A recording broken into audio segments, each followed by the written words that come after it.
Բարև ձեզ, այսօրվա վիդեոում կպատմեմ ինչու են խաբեբաները մեկ-մեկ զանգում մեր WhatsApp-ին, ոչ մի տվյալ չեն պահանջում, ուղղակի մի քիչ շփվում են ու ավարտում խոսակցությունը։ Իրանք կարան զանգեն թե հայկական համարից, թե արտասահմանյան, կարան նույնիսկ խոսան հայերենով, բայց վատ հայերենով, մի քիչ ակցենտով։ Ուրեմն ինչա սա իրանց տալիս։ Առաջինը կարող են իմանալ ձեր հեռախոսահամարը ակտիվ է թե չէ, երկրորդը կարող են իմանալ ձեր անունը,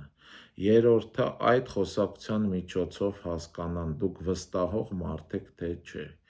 չորրորդը ցանկացած շփում դա ինչ-որ ինֆորմացիա է իրանց համար, և հինգը ու ամենակարևորը իրանք կարան վերցնեն ձեր ձայնի նմուշները, հետագայում ձեր ձայնի ու արհեստական բանականության միջոցով սարքեն ինչ-որ նախադասություն, որտեղ ինչ-որ բան խնդրեն, դա ուղարկեն ձեր ծանոթներին, ընկերներին, հարազատներին։